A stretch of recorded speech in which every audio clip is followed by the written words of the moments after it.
আসসালামু আলাইকুম। আশা করি সবাই ভালো আছেন। আমি নতুন একটা রান্নার ভিডিও নিয়ে হাজির হলাম। তো আমি বাঁধাকপি দিয়ে এই ঘিলা, পা, কলিজা, চামড়া এগুলো রান্না করব। তো আমি প্রথমে এখানে এই যে ঘিলা, পা, কলিজা, চামড়া, ধোর এগুলোর মধ্যে আমি সব ধরনের মশলা দিয়ে দিয়েছি। পরিমাণ মতো তেল, পেঁয়াজ কুচি, পরিমাণ মতো লবণ, হলুদের গুঁড়ো, মরিচের গুঁড়ো, ধনিয়ার গুঁড়ো, তারপরে মাংসের মশলা, পেঁয়াজ, এগুলো দিয়ে আমি এখন ভালোভাবে আর কি মাখিয়ে নিব।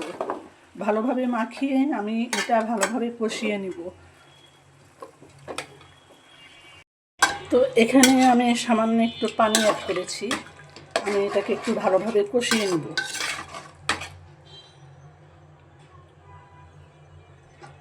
আপনাদের সাথে রান্নাবান্নার ভিডিও শেয়ার করতে ভালো লাগে, তাই শেয়ার করি। তো এই যে আমি এটাকে ভালোভাবে কষিয়ে নিয়েছি।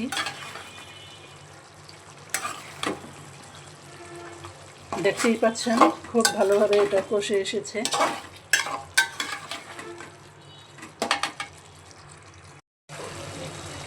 তো এই যে এই পাতাকপি আমি ভাজি আকারে কেটে সিদ্ধ করে পানি ঝরিয়ে ডিপ ফ্রিজে রেখে দিয়েছিলাম। এখন আমি এটা ডিপ ফ্রিজ থেকে নামালাম, এখন এখানে দিয়ে দিব।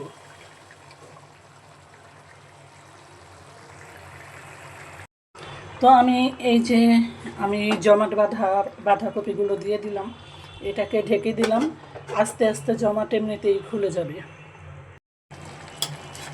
তো এই যে দেখেন ফুলকপি না, বাঁধাকপির যে জমাট বাঁধা ছিল সেটা একদম ছুটে গেছে। তো এখন এটাকে আমি আরও ভালোভাবে রান্না করে নিব। আর আমি এখানে 4-5টা কাঁচামরিচ দিয়ে দিয়েছি।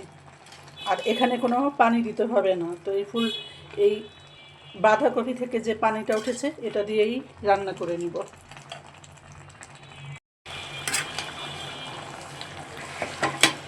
রান্না প্রায় হয়ে এসেছে। আমি আর 2-3 মিনিটের মতো রান্না করে নিব, তারপরে এটাকে নামিয়ে ফেলব।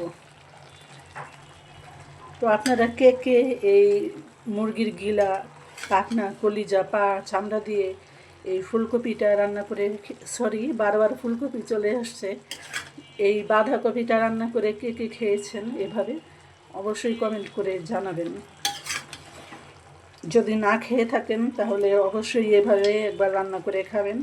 আমি একদম গ্যারান্টি সহকারে বলতে পারি আপনাদের কাছে খুব ভালো লাগবে।